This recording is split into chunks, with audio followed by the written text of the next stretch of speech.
Okay, let's get started then. Why are we waiting? All right. Ooh, today we're gonna start off really nicely with intentional listening. Intentional listening. Not just listening, but listening with intent. So intentional listening is a form of deep listening, and it emphasizes two components. One is bare attention, and the other is empathic response. So intentional listening, again, consists of bare attention and empathic response. Now, consider this in the context of, let's say, listening to the child here in the grove. When I am listening to a child, it's not just the words that I am assessing or noticing. It's all the actions as well, the movements, the gaze. So I may be inclined to follow their eyes where they are looking. Okay, so let's talk about bare attention. You have heard of this concept before, yes? Bare attention? Or have you? Okay. It's associated or has been associated with the use of attention in the context of meditation. So when I am referring to meditation here, I'm referring to observation. Okay, so meditation is a form of observation. And the bare attention is the practice of attending to a circumstance, situation, without the benefit of judgment. So it's bare attention. You get it?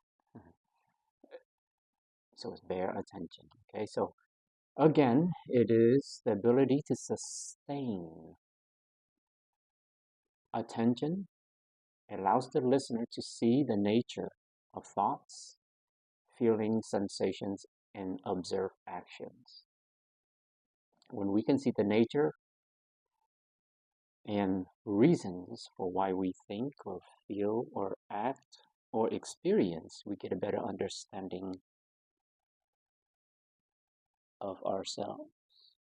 Okay, so intentional listening was the concept that we were discussing, and I indicated that there were two parts associated with intentional listening. The first of which is bare attention, and that's what we're defining and discussing. What was the second? Oh, pretty close, but no. Wrong, Jenny. I appreciate that, but the effort. It's empathic response. So your capacity for intentional listening. The sound of wonder.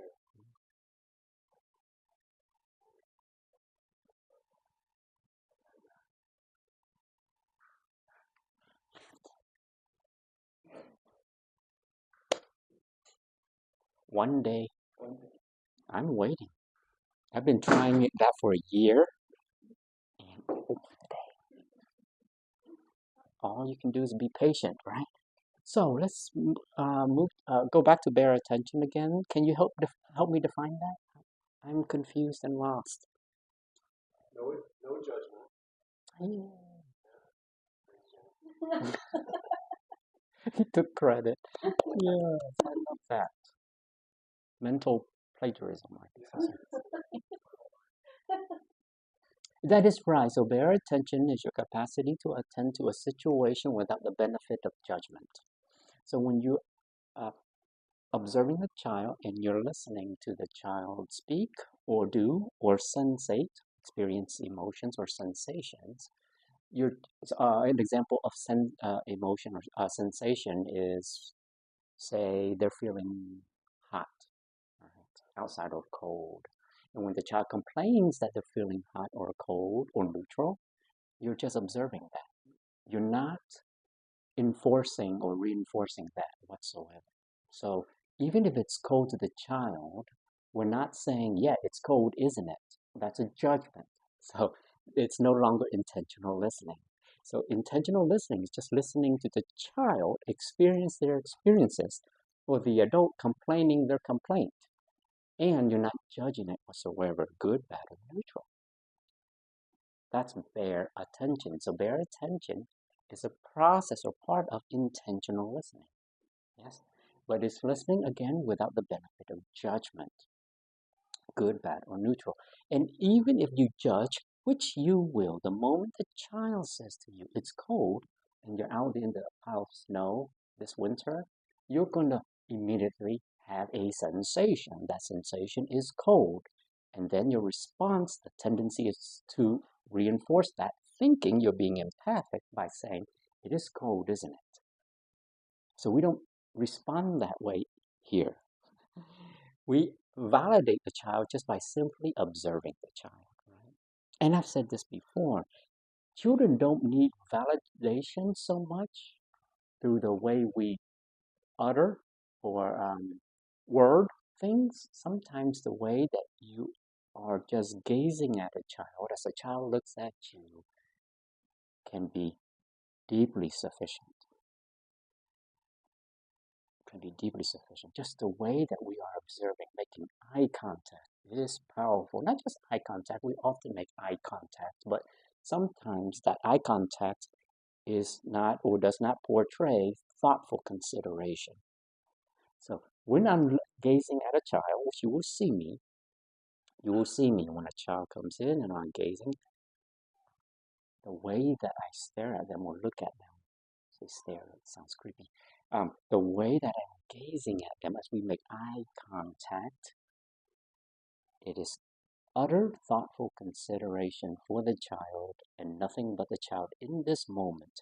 Within the context of that connection, that is within the space of that connection that I am making with the child becomes the moment. So I'm not creating a moment where it will be meaningful for us. The child is already the moment who is making it meaningful for me.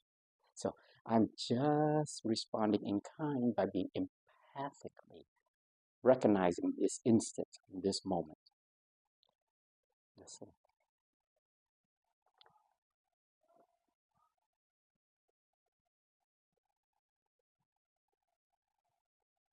So, intentional listening consists or emphasizes two components. I'm sorry, what was the one? I forgot. I'm old. What was the first component or element of intentional listening? Withholding judgment. Bear. Bear witness. So, bear attention, and there is actually another concept that is referred to bear witness. So pure observation for the sake of observation. So that is more of an Eastern concept, emphasized in the practice of Eastern philosophy, religion. I'll just keep it at that, okay? But this is not what this is about. And the second part is empathic response. It is what it sounds like. It's a response that reflects thoughtful consideration for the moment, or in this case, the child, because as I indicated, the child is the moment. There doesn't need to be any other moment in this moment when you're with the child. You do not have to create anything remarkable. The child, listen, is already creating the remarkable. We just have to be present. So the tendency is to overwhelm the child or inundate the child with spectacular moves like, why don't we do this or what? So we're all constantly, when we're talking to the child, engaging or playing with the child, we're trying to shape and reshape the play. We don't need to do that. The play, first of all, is very important because it displays imagination, which is pivotal for their development, like social development, problem solving, yes, reasoning, logic is all formed in the concept. That's why We should always let them play. Don't allow them to read books. Let them play. Okay? Because books actually can constrict them. Wait till they're about 20, and then you can permit them to read. That's not true. So it's going to be controversial. Read when they want to read. But if I had it my way, which I do have it my way, my child is permitted to play all day long, all night long. She does not have to read a book if she does not want to. I don't want her to read. I want her to play until she's 18. And then all the adult learning will come. And in a lot of ways, it will come easier. In some ways, it may be more difficult. For instance, she may not know the Pythagorean theorem.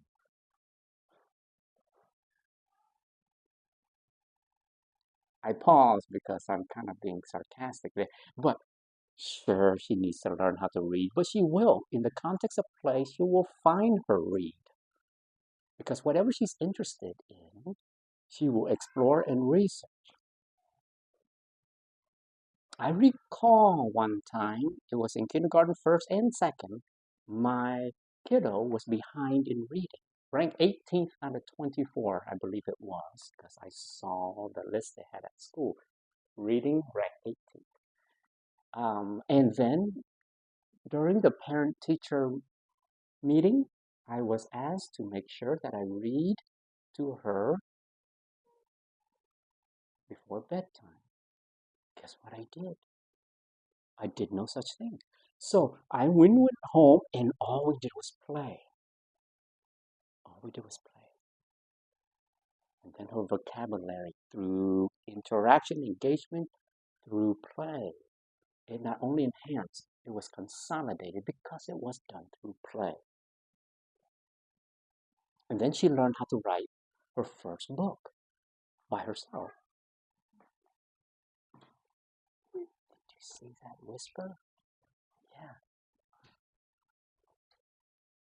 Did you see that whisper?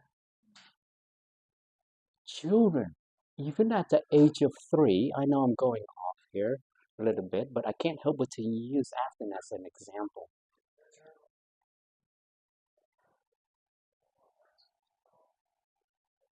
Children at the age of 3 can engage in what's called agency detection. Agency detection. They detect the power of choice. They understand that they have it. They understand that we have it. They understand that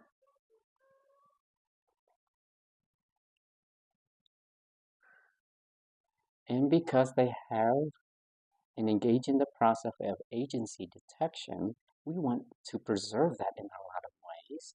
But sometimes we as adults can mess things up because we're too verbose. We're too verbose.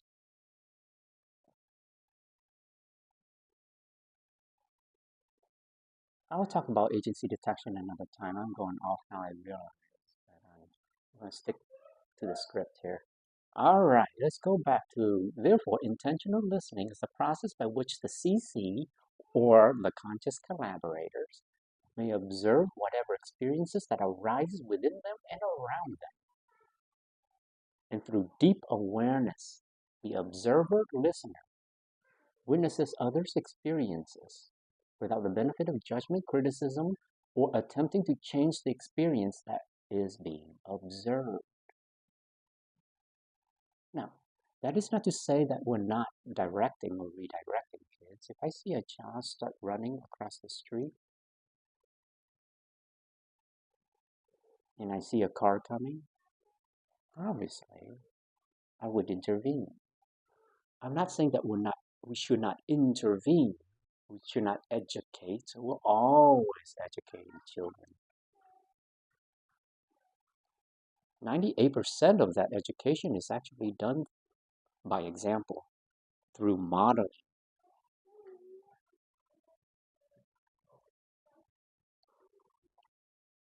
Did you know that most of what kids are learning is learned through the way they see us act and behave, not what we say or talk about, that is being learned as well, but that's a measly 5%.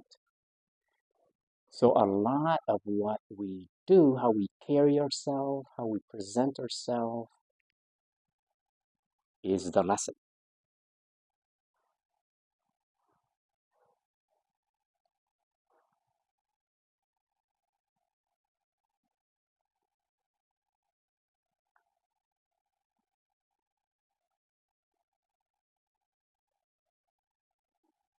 So listening with calm is the conscious collaborator's greatest intervention. So if there are situations that require that we listen, like conflict, that is our greatest intervention. It is more powerful than any punishment you will employ, because listening is validating the child automatically. It's restorative. It's healing for the child when the child feels validated. It is more powerful than anything you could say or any punishment you can employ or use. It is not only our intervention, it is our solution for a child who requires validation.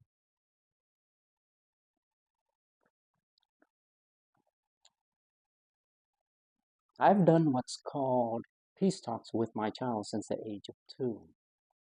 And in the context of peace talks, we just listen. We, as in I, myself and I, right? The three of us, we listen. So we listen. It doesn't, we do not regard or criticize or judge what the child is saying or negatively regard what the child is saying. We are just listening. So in this space, what we're going to do is we're going to listen a whole lot, because it is our intervention and it is also the solution for that intervention. Okay. The CC would have to be deliberate to maintain calm. We would have to be deliberate. I want you to think about that. Mentally, psychologically, and cognitively deliberate. Like we have to think the thinking as we're thinking. So we have to observe the thoughts and the actions and the thought behind the action. So it has to be deliberate. It has to be purposeful, intentional.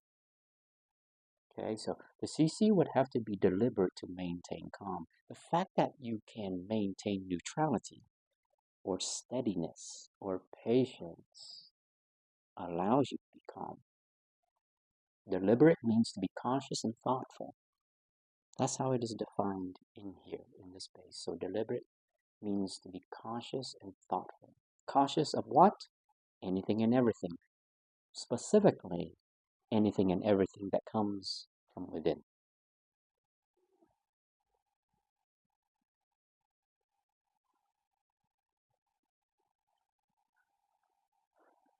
It is particularly true when it comes to dealing with conflict. The practice of intentional listening is the single best counter strategy that can be used by us, by the CC, to discover, teach, and to learn. So I'll read that again. The practice of intentional listening is the single best counter strategy that can be used. So as there is conflict,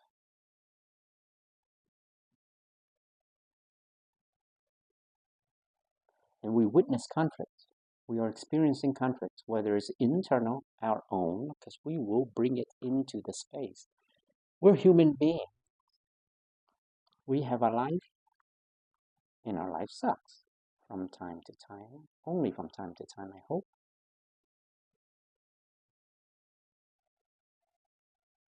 As such,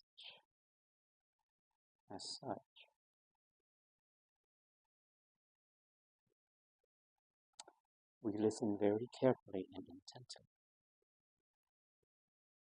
so that we can discover, so that we can teach, and so that we can learn. By the way, the depth of our teaching, the depth in terms of the meaning of what we teach, can only be as profound as our ability to understand ourselves. entirely, if not entirely, fully, if not fully, then partially. Even, I'm not going to go there. I feel like I'm preaching at this point. So, deep listening is paying attention with the entire body. And I will watch this in the for the CCs. I've seen actually Dakota was after quite a bit. When he listens, it's not just with his ears. He has a third ear.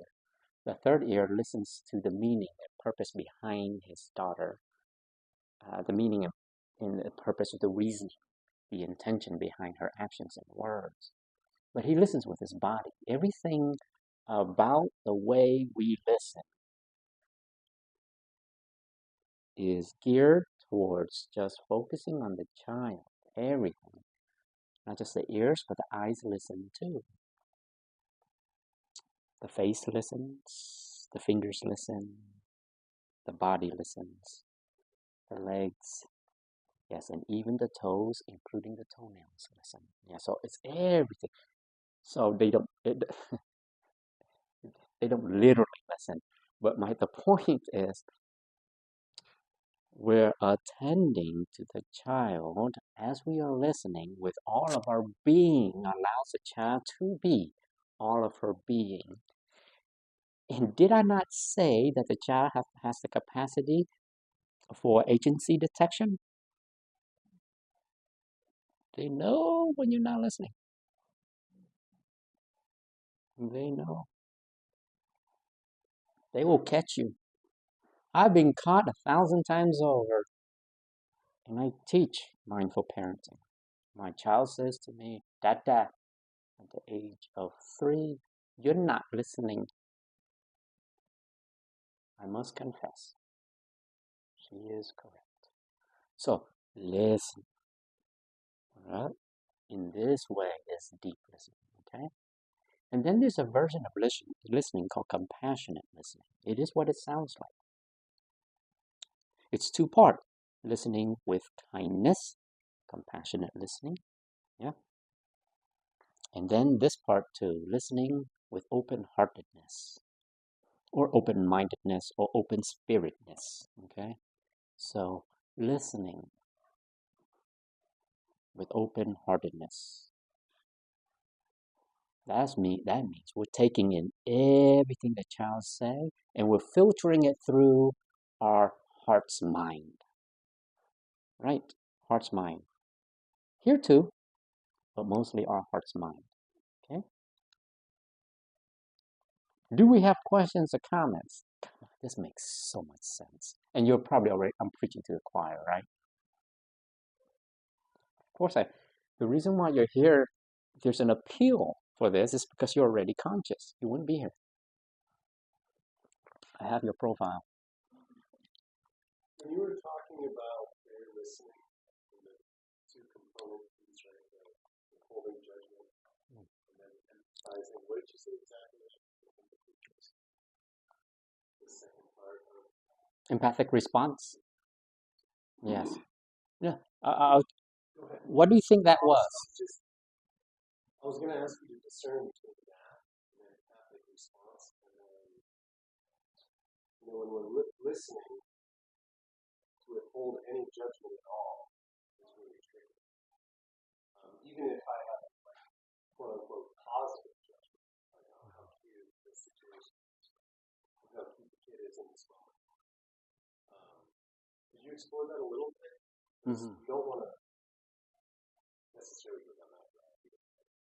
You want to just be with what is. That's a difficult thing. You will falter when a child brings you, let's say, a drawing. You're going to at some point end up saying some version of, "Oh, I like that. Oh, that's you." You catch yourself and you say, "Oh, that's cool," or "That's neat," or "I love that flower." So, um, I, I'm not going to judge that. I may make note of that and remind us. And we have a bell that will remind us every 11 minutes to just stay present, right? So it's okay to make a judgment what I'm looking for is the CC who can catch when they are doing it. And the reason why this is very important to recognize in the child, in ourselves, the reason why it's important to catch ourselves is that's part of the evolutionary process. Enlightened beings are capable of this kind of discernment, recognition. That they're recognizing that they are flawed or make a mistake, right? And then that's crucial because then they can correct themselves. So the concern with making a judgment, like a picture, oh, that's beautiful, is that we reduce the child's capacity for creative thinking or critical thinking. So if I don't draw it this way, which is, again, then it's not going to be beautiful because Dr. Tran says it's not beautiful. That Dr. Tran may think it's not beautiful. So it has to be this way. Oh my gosh. Like it has to be exactly this way for it to be beautiful. Yeah. So we create what's called fixed mindset, right? We talk about Carol Dweck, professor at Stanford University, who studied fixed mindset and growth mindset. And okay, I'm gonna stop. You know what? I'm gonna move up here since you brought it up. I'm going up. There's a concept out there referred to as contrite fallibilism. It was coined by a philosopher, scientist of the name of that goes by the name of Charles Peirce, I think. Anyway, so it combines this idea of fallibilism. So fallibilism is the recognition that the knowledge that we hold or the understand that we have is subject to error. Now, I would like to think and believe that given the way I perceive this world and other people, that I'm about as close to reality as a person can get, or am I? So to be a contrite fallibilist, you understand that it doesn't matter how much knowledge or understand you have over the child. Even if you are in fact closer to reality, your thinking is predicated or based more on reality than most people. You cannot tell me for certain. No one can tell me for certain. And I can't tell myself for certain that I have all the answers, that I hold this so called truth that should define all of our life. But here's the thing about contrite fallibilism. It combines fallibilism, the belief that the knowledge we hold and the understanding we have is subject to error, but it does so with a sense of humility. It does so with a sense of humility and contrite, hence contrite fallibilism, meaning it does with a sense of humility and regret. Regret. Okay? For potential error. That's what we're regretting. So I can speak as if I know and I understand how the world works. But to be a contrite fallibilist in this space, I tell myself that I'm subject to error. That puts me in my place. That helps me to be humble. And that allows me to listen better to the child.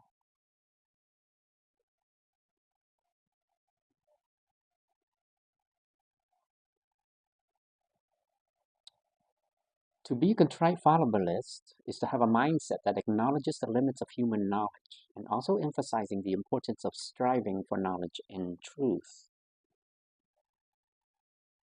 I'll read it again. It's a mindset that acknowledges the limits of human knowledge while also emphasizing the importance of striving for knowledge and truth.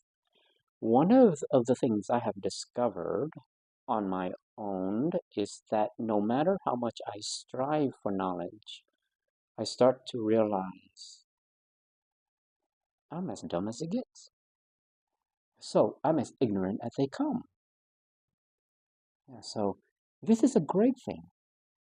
I love the fact that I can be ignorant and that I do not hold all truths.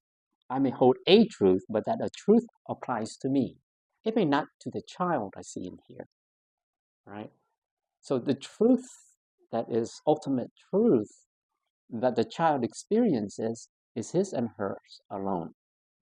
So I'm not going to shift that truth.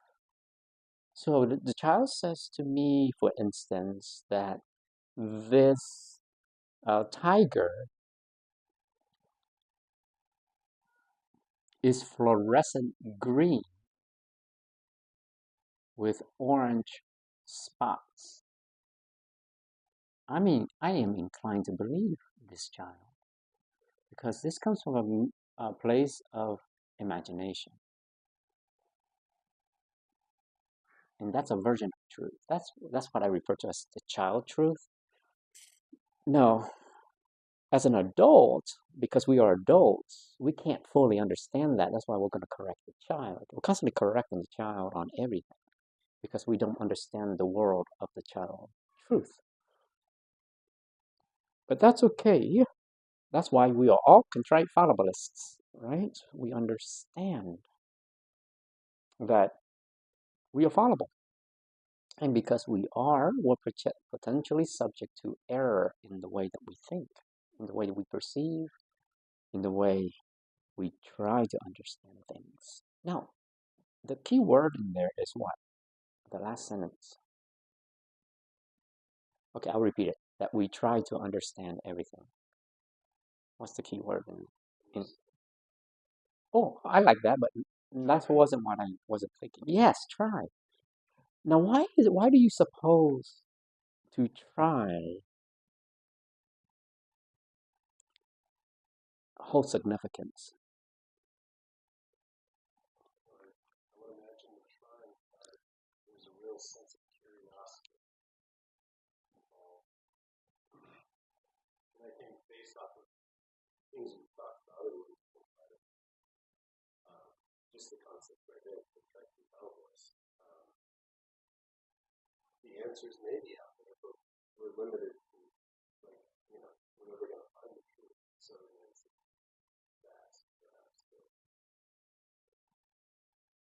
the mystery is weird. You said something interesting to me that, or at least you implied. I want to make sure I interpret how I interpret it. What you said was that although there could be a truth, yeah, here's a truth. Often our baby girl out there will grow into an adult, but that's not for me to decide. That's for her to decide. Right? So sure, I have truths. Like I said, perhaps I like to believe that I hold more truths than the average person, but I don't know that for a fact, right? I've talked to parents who appear ignorant say things to me, and I'm hearing it for the very first time.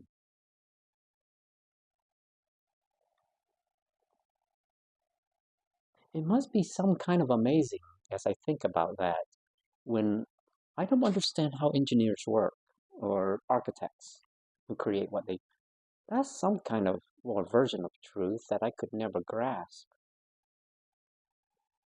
right? And that's just an experience that I would never be able to attain, and a realm of experience that I would never be able to achieve because I don't think that way.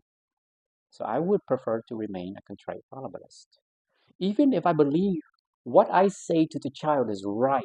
As I am correcting the child, it may not apply to the what the child thinks as right. So my tiger is orange with black stripes. Opposes the child's version of tiger. It's okay that the child's right in her own right? So even if we think we know or have the experience that defines what we know, like I have this notion, this idea, and I'm able to define the meaning of life.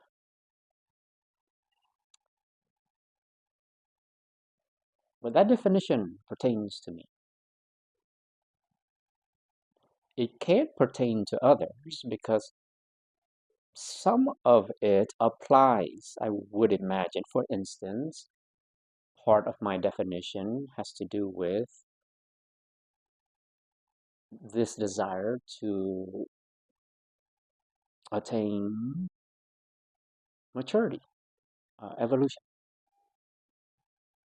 I would imagine most people will want to grow up, uh, find their light, or find their importance, or find their power, or whatever, however you may define that.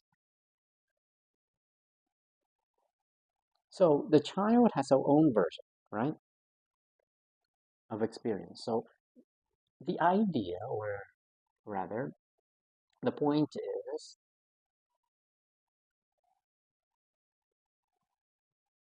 I think the space would offer us, if we do it right, offer us a tremendous opportunity to learn and grow.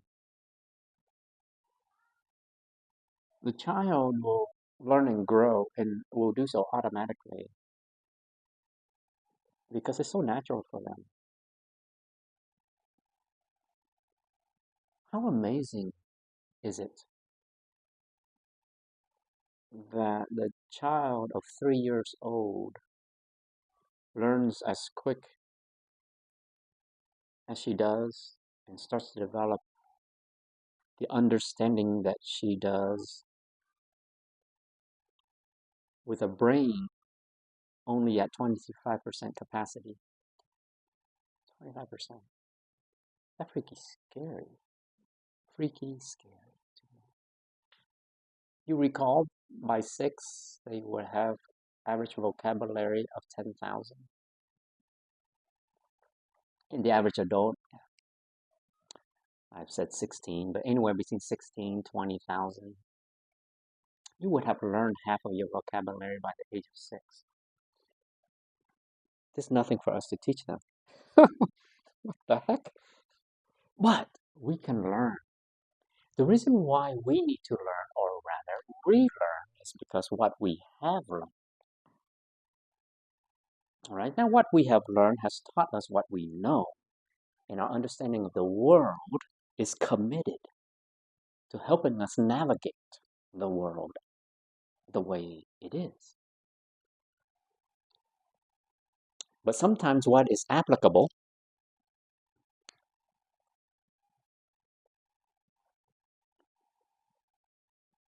may not be the best version of ourselves.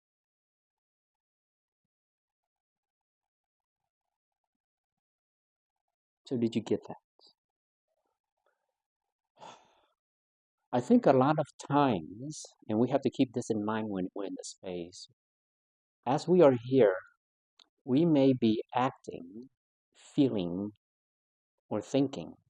These versions are not the best version of ourselves because we have been exposed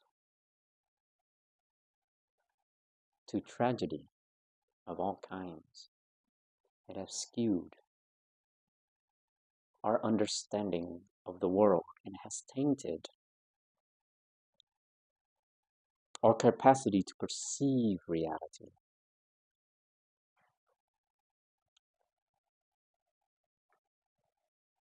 That's an aside. Let's move on. Okay, so now we're moving on to. Oh, I'll stop there. Questions or comments?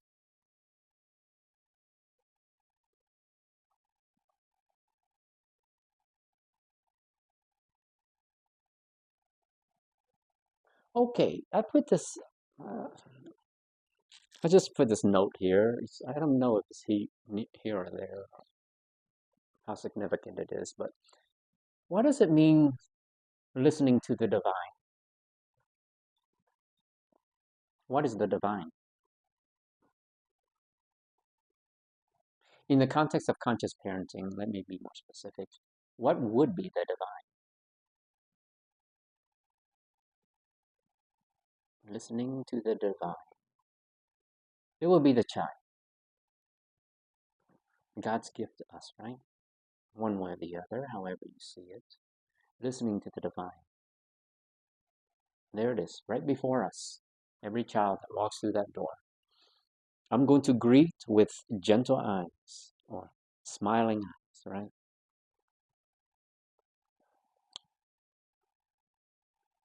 So consider the following perspective. Please consider the following perspective. What your child sees, whether we see it ourselves or not, is still real to her, whether we want to see it or not. What the child believes, whether we believe it ourselves or not, is still real to her, whether we want to believe it or not.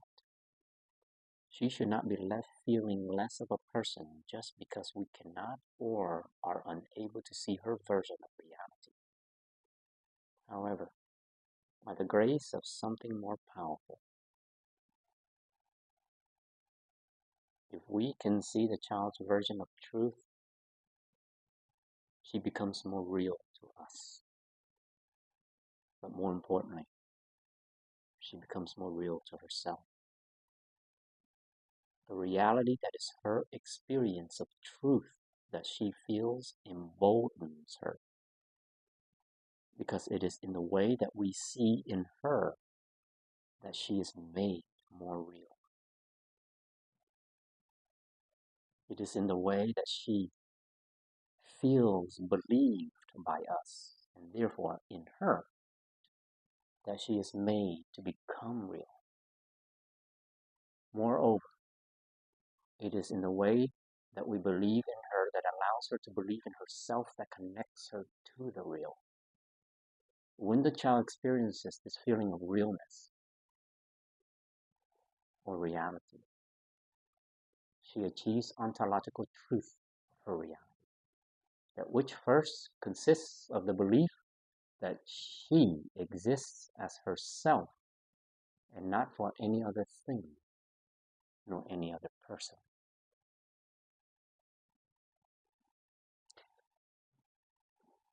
You can see how powerful the meaning of intentional listening.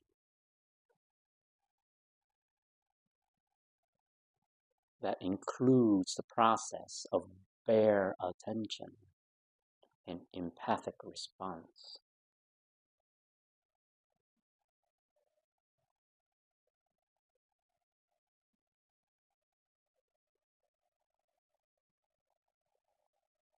When you can listen intensely, what you are offering the child leads her through this pathway of consciousness. The student collaborator, the child, the kids in here, can offer us all sorts of dilemmas or challenges throughout our teaching experience that can promote for us positive changes. Listening intently leads to consciousness. So imagine for a moment when you can listen and it's bare attention, it's pure listening, or bare witnessing the child for the child's sake. The significance of the power of that form of validation, where the child is built to seek validation from the most important peoples in their life. How powerful is that process when we can just pay attention without trying to create wise moments or teaching moments, we call it here. It's pure attention. What would that be like for a child? So if we could ask ourselves that for a moment, what would that be like for another human being?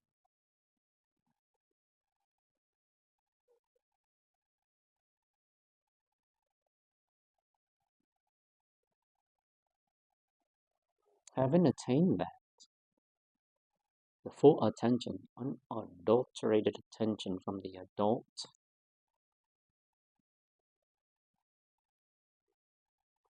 there will be a satisfaction, a fulfillment in the child that she will carry with her for the rest of her life. We know, we know what it is like not to be heard or understood or felt. I can't imagine that any parent, a truly conscious parent, most parents are good enough parents. To be conscious parent, you would have to be near perfect, and we are not that. However, we know what intentional listening means, what we do now. We know that empathic response in relation to intentional listening is a process of being, let's say, more aware or kinder.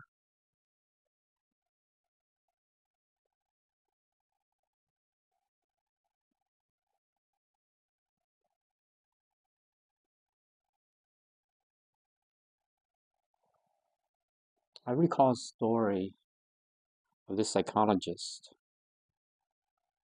Um, she does a lot of meditation,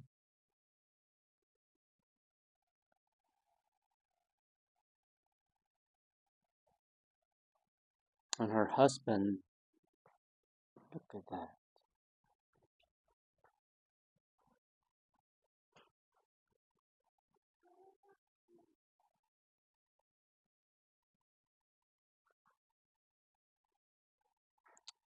And her husband asked her, "Why do you meditate?" And she responded with, "So I can be kind." Her husband responded with, "But you are already kind." To which she responded back, "To be kinder."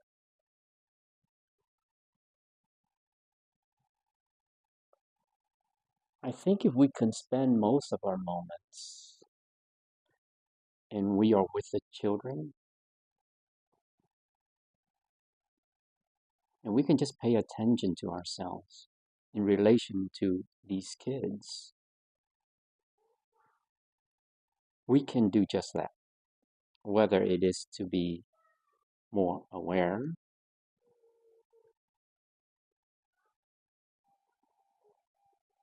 or thoughtful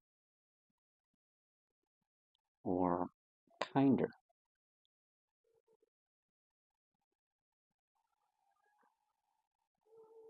We would have tapped into the nature of child, meaning we would understand the child where she's at, warts and all. We would not feel that we have to constantly correct the child, making the child feel as if she's less than or he's less than. And furthermore, it would shift the way that we relate to the child.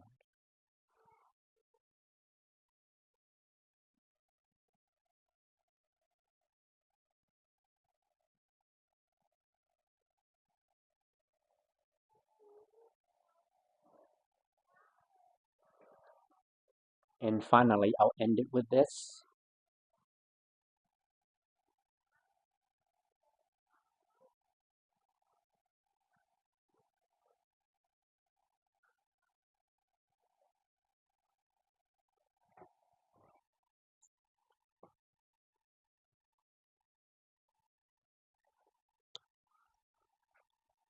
One day. All right, here we go. I'll end it with this. Look, we're going to make a lot of mistakes in here. I do not doubt that at all. I will notice and I will observe that. And you will notice that I will notice that. So, um, but forgiveness is important. The process of parenting or process of teaching should always follow forgiveness, whether self-forgiveness or forgiveness for others. Um, but mistakes will happen. Um, but you know what? If you're conscious, learning will too. Learning will happen. So anytime you make a mistake and you filter it through the lens of consciousness, learning will happen. What's important to underscore is that the greatest failures in our understanding can become the wisest of moments in our learning, should we maintain conscious awareness. Through consciousness, the conscious collaborator may find ourselves constantly having to reinvent our awareness. We will need to. Even if we think that we are sublimely aware, be cautious. Remember, we also contract fallibilists. So there are many versions of awareness. And the reason why we're constantly reevaluating our awareness or being conscious is because we have this thing here, inside here, maybe living in here sometimes too, called the ego.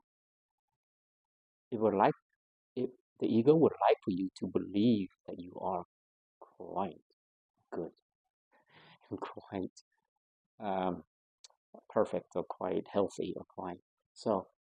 So that's why it's important, I think. I think I'm a proponent of making mistakes. It keeps us grounded and humble. That is, if we are again processing it through the lens of consciousness. So, reinventing how we are to be aware keeps us mindful and prevents the CC's tendency to engage in what I call the complacency of idiocy. So, it keeps us grounded so that we don't fall prey to this complacency of idiocy, meaning ignorance. Ignorance. Um, we can sound informative, we can appear bright, or more intelligent than the next person. However, the fact that we think that, be cautious, because we don't know where it's coming from. Yes, we do, the ego. So we because we don't know where it's coming from, it could cause us to engage in, again, complacency of idiocy. Okay, ignorance. Okay, so uh, be self-aware. The next time, I'm not going to be here Monday. Okay, but there will be, I think, a training in 2 weeks, or is there? You think? Isn't that when school starts? Yes, so it'll be that. Well, I can talk with you guys. I'll send some emails out for the whole group, but we'll put together that week before school starts. We're looking at some things, so I just try to do some trainings with young listeners to mindful listening. I believe it might have been mindful speech. Mindful speech. Yes, that's right. So that wouldn't be next week, but the following. And we're looking at that whole week. So by tomorrow, you guys can check your email. I mean, maybe I'll keep it. What's easier for you guys? Text thread, where we're all on it together, or email exchange? What's easier? Text is easier for me. I'll just put it on the text as far as try to figure out some of your availability and see if we can work it. And maybe we just, whatever volunteer training we want to do for that week, or whatever we want to wrap up, maybe we can take one day and do as much as we can. So, anyways, we'll do. Well, thank you very much for coming. I'll see you next time, maybe. Times are happening. All right. Thank you. Don't give her my opinion. She'll show me something, and I say something neutral and ask her what she likes about it, or what she thinks about it, or how she feels. Or like with something silly like an outfit, she'll say, I know you're just gonna say that it only matters what I think, but I really want to know what you think. What are some, do you have suggestions? Because she gets frustrated, and I don't want to then invalidate her by not, but all I'm ever going to do is tell her I love her and I want her to like whatever she's wearing or whatever she's doing. But yeah, Oh, yeah, this one's an any easy, ideas? yes, Okay. easy one. Tell her what you think. Okay. Tell her what you think. Yes. Sometimes being neutral it is ambiguous. Okay. And for many people who are seeking validation in other ways, require us to attend differently. So in that case, Okay. yes. Would you say, based off of that question, would you say it's the child's response? Because I know before you've talked about how you will make it hard, say, for Yeah. instance, with Jay, right? Like you'll kind of let it sit there so they can keep critically thinking about it. So at which point do you feel like that's a clear indicator of like, all right, I'll give them my real opinion here? Yeah, the only reason why I say tell her, let her know is because you just gave me an indication that she gets frustrated. So at that point, that's an easy response. But typically, with my own kiddo, Jay has asked questions to me in the past, like what makes the sky blue, or even deeper questions like does God exist? My response was always often, um, what do you think? Or how do you feel? Now she's at a point, he is at the point where he's 16. He, about 2 years ago, he sat down with me and said he had a series of questions he wanted to ask me, but he wants me to answer them. So when the child is clearly indicating that they want a response, then I'm not going to respond with ambiguous responses. The reason why he wants to know is he wants to know me.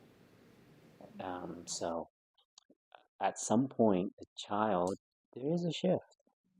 He or she will want to know more about the mom or the dad, because that will become part of his or her identity.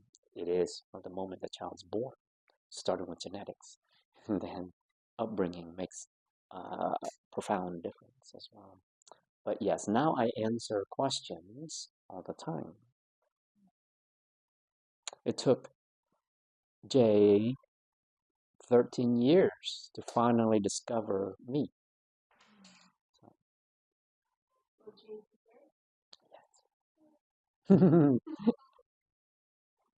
may want to talk to you. It's probably a good indicator though that things are going in the direction you want us to go. If you're at the point where it's like, okay, I know what you're gonna say, can you tell me? So yeah, I was thinking about that, and it's like, okay, what are the odds if you do it opposite, right? Like their whole upbringing, you're telling them what you think or what you like, and they don't have that own identity.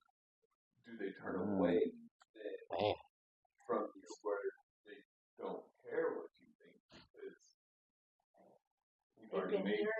Right. Yeah. Right. Like they don't seek that validation, which is really a deeper connection that they're wanting to give, the person that's close to them. And they might want to get away, right? Right. Suffocation is what came to my mind as far as that.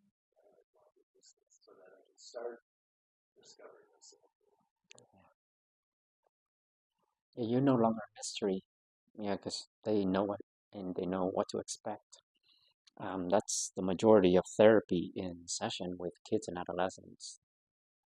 I know my mom's going to think this or say this. I don't even bother, so yeah, to your point, because a lot of what parents often share to begin with comes off as potentially critical. Why are you wearing that skirt? Or why don't we try this out? So we're constantly controlling. Uh, in the book that I'm writing, I have a chapter on penchant for control. We have this penchant for control as parents that dooms the child. It strips them of their free mind or free will to choose, and that's threatening to the child's core. They're an individual. Allow the child to choose to use the bathroom 10 times, or was it 20? It matters not, right? Yeah. What's so hard? No, what's hard for me is that understanding that those desires for control are not always coming from a negative place within. Like there have been times when I'm worried, right? It comes from like I'm thinking that the example that came to mind is my middle child loves to dress provocatively. She's 15. And there have been times she's a great communicator. She'll say, that look on your face, and I'm feeling it. And I'm feeling worry and concern and all the things going through my head. And so of course I wanted to go put on something bright. But it's like not only noticing that you're wanting to control, but also trying to understand where that motivation comes from and having compassion for yourself too.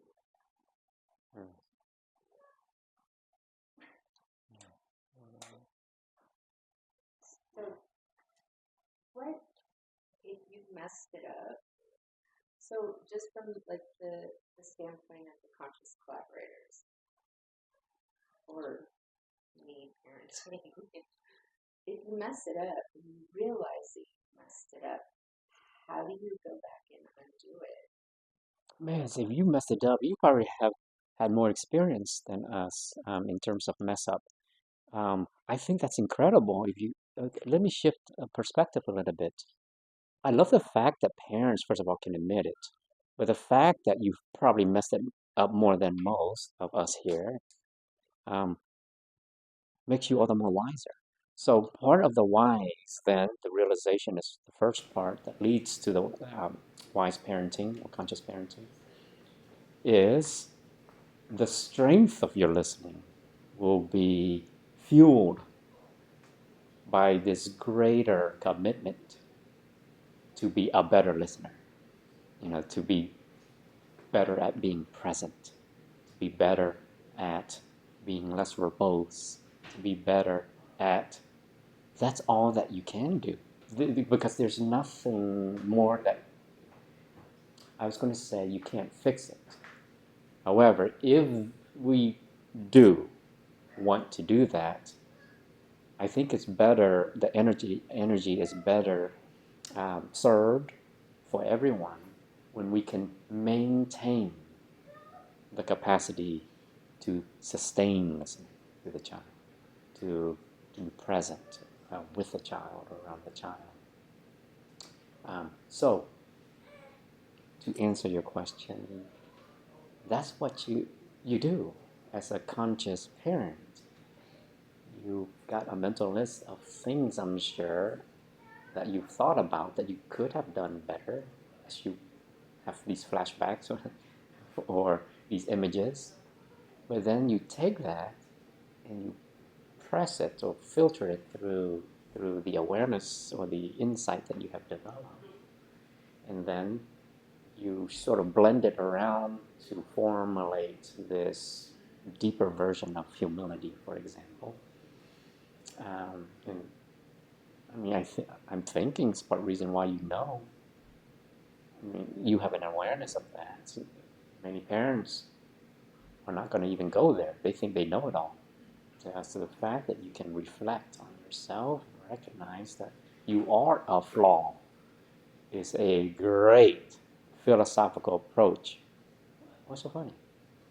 Because I'm a Oh, you're laughing at yourself. Yeah, I'm at myself. Okay. Uh-huh. Yeah, it's so am I. And so it's every parent on this planet. You know, when I teach conscious parenting, I pretend. I pretend I know. There are parts of it I know, only because I've messed up so many times. Right? So, and then what makes me a conscious parenting is not what I know, it's what I practice. I tell my kids I have money for therapy whenever they want it. Yeah, that's funny, but what is it? So I have a quick question, kind of hypothetical, but it's like school, definitely focus on the school. Say we have a child come in that does not know connection with parents or with anything along that lines. But we are, trying to kind of make the foundation here, and so they seek validation for that connection. And maybe you kind of answered this already, with the kind of the tell them if they need that. But if they're searching for something and you just sit there and look at them or ask them questions and they don't understand how to receive that because they never have at a later age, how do you build a connection without them feeling like this is just a waste of their time? Yes, every child that walks through that door will not know how to connect, because I can't imagine every child that walks through that door have conscious parents or perfect parents. So they will come in flawed, just as the parents are. So they come in disconnected. And disconnects come in two versions. One, attention seeking, constant attention seeking, or the other version is withdrawal. The one who doesn't know how to connect, sits in the corner or quiet, shy, reserved, anxious, so they don't know. So, how do you think? I think you know, Dakota. Or maybe you don't, I don't know. I made an assumption.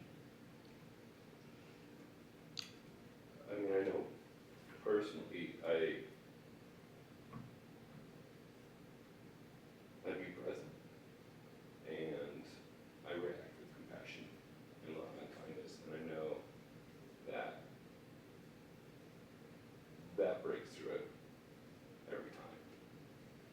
You just share with me the formula that establishes or consolidates over time. You said over time, or you referred to as, or I implied that over time that could rebuild. You know what's interesting? There was a study done by, it was in psychology, where and you know some version of this. Okay. I'll share with you later, Dakota, but I'll share with you.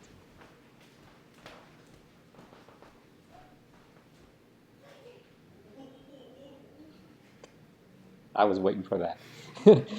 And there it goes. That anytime we look at a child in a way that they perceive as negative, or even say something or act a certain way, it takes 20 acts of compassion to repair that. 20 acts of empathy to repair one perceived negative response. Holy smokes. Holy smokes. So that's why when I'm talking to my child, I'm always looking at my kid. Hey, how you doing, Jay? Everything okay? Don't look at me. It may be perceived as negative. Think about that for a moment. The damage that we create. Every child will come in here feeling or carrying the burden of all their parents' pain and agony. You recall one of my trainings I said,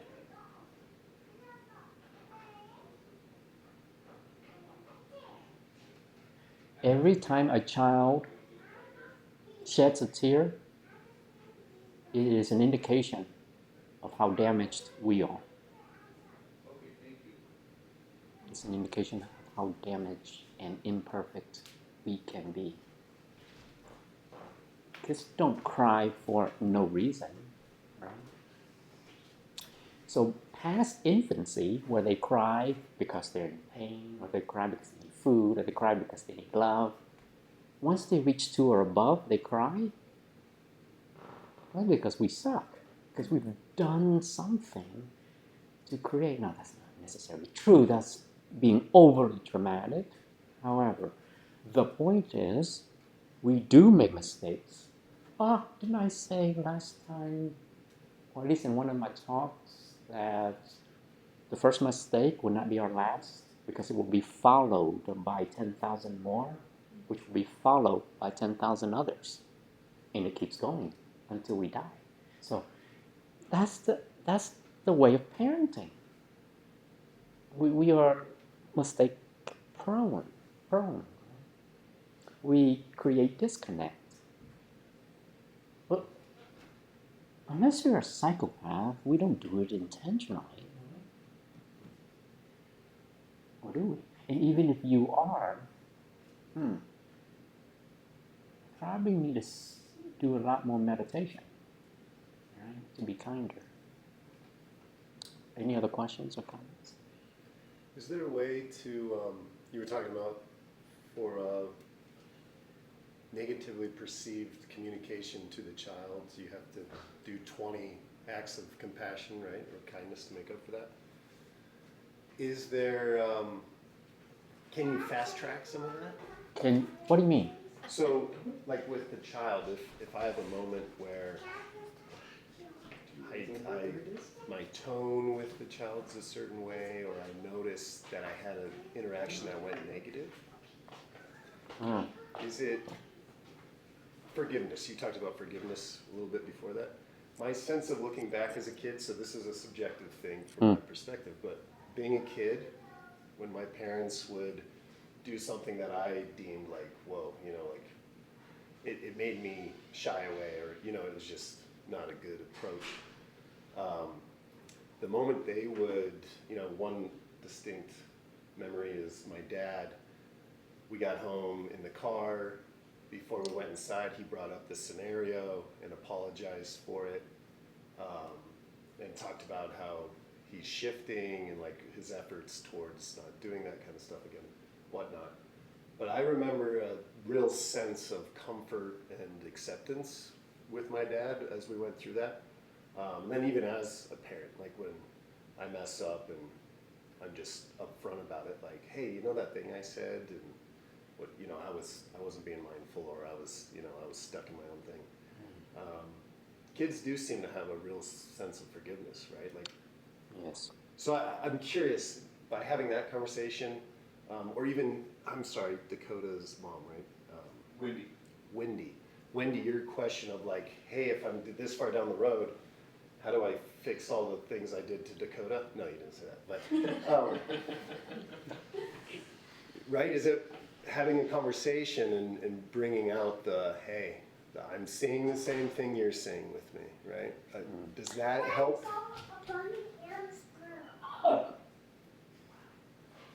In a hippo? So let me respond to that. I said this in the book that I was writing. If you could go the rest of your life, the child can go the rest of his or her life without hearing "I love you." They must hear these other 3 words: "I am sorry." And if you could say that, or not literally say that, or live that, if you will, and you live it, by the way, "I am sorry," live is through humility. If you can say those 3 words for the rest of your life without even saying "I love you," it will be profound in terms of shifting the child's perspective of you. Yes, so you are right, Paul.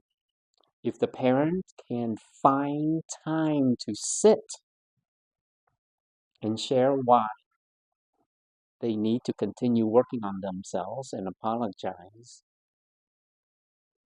Talk about profound impact and effect beyond the 3 words I love you. And you are right, children are forgiving. Abused children still favor their parents. They still love their parents. They still care for their parents. And they're abused. They are forgiving. So all the more reason, and there are a lot more, and we will continue our training throughout the year, by the way, because there's now 100 pages of things we need to go through. So the things we could learn just by pure observation, like bare witnessing or bare observation or bare awareness, just observing a child, it's phenomenal. Like reflecting back when my own kiddo says something to me, like something as simple as mindful tone, Dad, becomes this whole thesis of what I need to do and how I should do. So yeah, absolutely. So even if I don't apologize, I do in the form of shifting, right? So my tone changes. A lot of the apologies that we offer can't just be uttered, right? Words, because it gets old. So behavior changes is essential. It is necessary, like humility. That's the greatest form of apology. Any other comments or questions?